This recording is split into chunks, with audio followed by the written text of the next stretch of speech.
The night I realized how fragile a moment could be began with a sound I never expected to hear, her quiet, trembling attempt to whisper my name while she leaned too close, her breath warm with alcohol, her eyes unfocused but full of something she would never have shown me sober. And in that suspended second, as her hand brushed my jaw and she tried to kiss me, everything inside me broke and rebuilt itself at once. I stepped back, my heart pounding, and told her softly that if she were sober, I would have been the one to make the first move. Those words changed everything.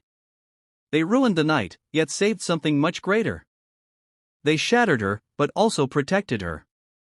And at the time, I didn't know what it would cost both of us.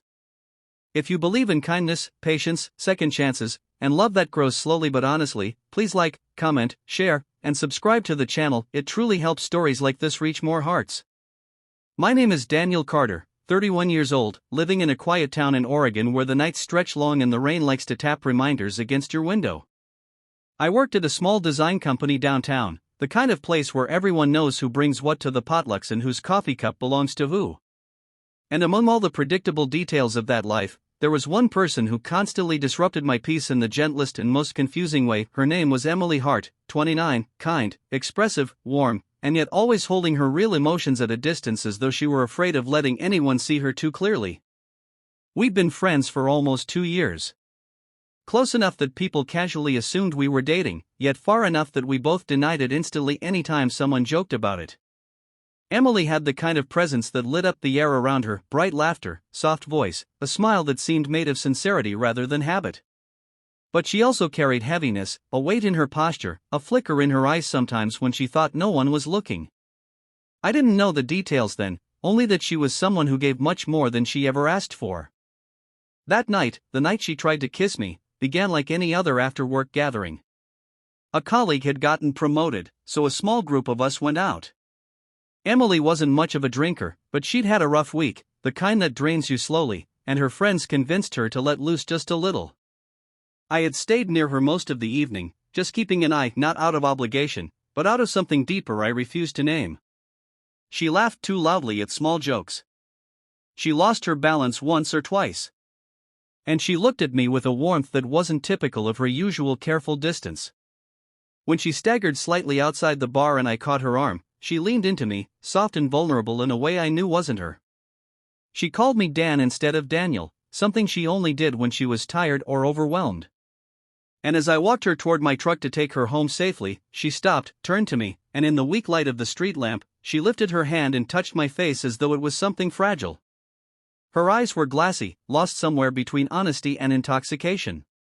She whispered that she had always wondered what it would feel like to kiss me.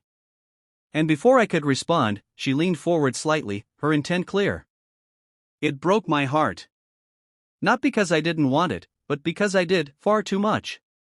I stepped back gently, holding her shoulders to steady her. Inside, I felt a storm of longing, restraint, fear, and hope raging all at once.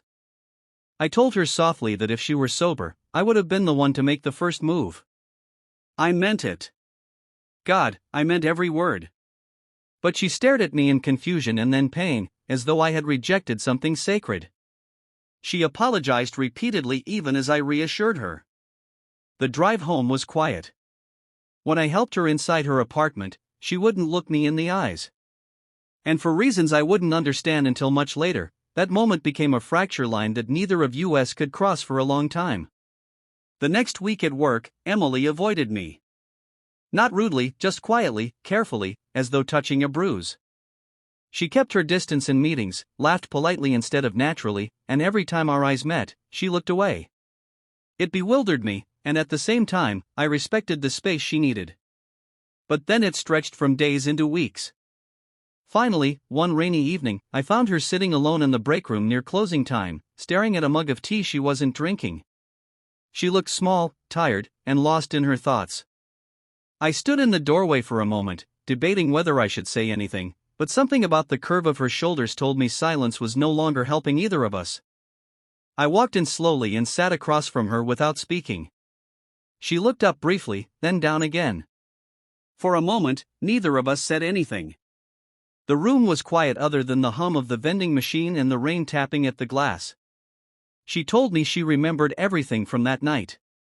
She remembered how she leaned in, how I pulled back, how she felt humiliated. But what she never understood was why I had said I would have made the first move. She said she thought I meant it only to spare her embarrassment. I explained that it was the truth, painfully, sincerely the truth, but I couldn't let the first moment between us be one she wouldn't remember clearly. I told her she deserved better than that, better than a memory muddled by alcohol, better than a moment she might question forever. Her eyes shimmered, and something in her expression softened for the first time in weeks. But she still wasn't ready. She admitted that the incident scared her, because it forced her to confront feelings she had been trying to suppress for a long time. Feelings she didn't want to name because she was afraid they would destroy the safety of our friendship. And I understood. I felt it too, the fear of wanting something that could crumble the world you built with someone. Weeks passed, slow and heavy, but something had changed. Emily began talking to me again. Carefully at first, then gradually returning to the warmth she used to show me. But now, every interaction carried a new undercurrent, a silent tension neither of us wanted to acknowledge. Moments lingered longer. Her smiles held something unspoken. My heartbeat reacted before my mind did. And then came the day everything shifted. She had been quiet and distant again for a few days, and I worried something was wrong. When she asked if we could talk after work, my stomach twisted with a mixture of hope and dread. We met at a small park near the office, where the fading light painted everything gold. She looked nervous, fidgeting with her sleeves, as though she was holding back something heavy. She told me she wanted to be honest. That she had feelings for me long before the night she tried to kiss me. That she pushed them down because she didn't think she deserved me, because she thought she wasn't good at relationships, because she feared losing me more than anything else. She said she hated herself for acting on impulse that night and even more for avoiding me afterward. Her voice cracked when she said she understood if I didn't want anything to change between us. I felt something deep inside me finally exhale after months of holding itself too tightly. I told her that from the moment I met her, she had been the quiet disruption in my life, the one person who made ordinary days feel meaningful. I told her I wanted to try not because of the night she was drunk, but because of every moment she had been sober and real and herself.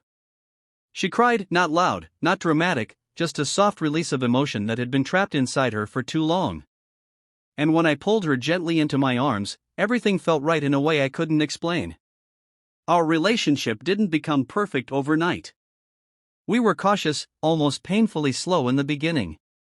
Emily had a habit of pulling back whenever she felt too vulnerable, while I overthought every tiny thing, afraid I was moving too fast. But little by little, trust built itself in the spaces between our fear. She learned to let someone hold her without expecting abandonment. I learned to express emotion without worrying I'd overwhelm her. There were rainy days spent talking about our pasts, sunny mornings making coffee together, quiet nights where nothing dramatic happened but everything felt important. And one evening, nearly 6 months after that pivotal night, she told me she finally understood why I had stopped her from kissing me when she wasn't herself, because I loved her in a way that didn't take advantage of her vulnerability. It wasn't until much later that I realized something even deeper. That moment had changed her life too. She told me that knowing I valued her enough to wait made her feel safe in a way she hadn't felt in years. And on the 1-year anniversary of the night everything began, I found myself standing beside her on the balcony of her apartment, watching the city lights flicker in the distance. She leaned against my shoulder, steady and sober, and whispered that she was grateful for that night, for my restraint, for my honesty. She said she was ready to kiss me as herself, fully aware, fully present. And she did.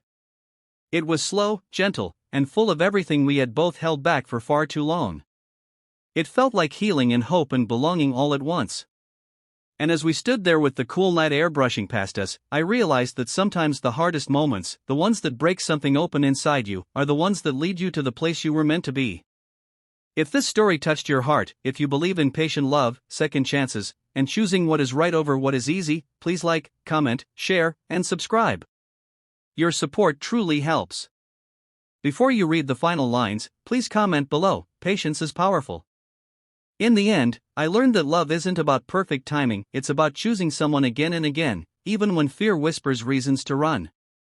It's about waiting for the right moment, not the convenient one. And sometimes, the most meaningful beginnings start with the courage to say, not like this.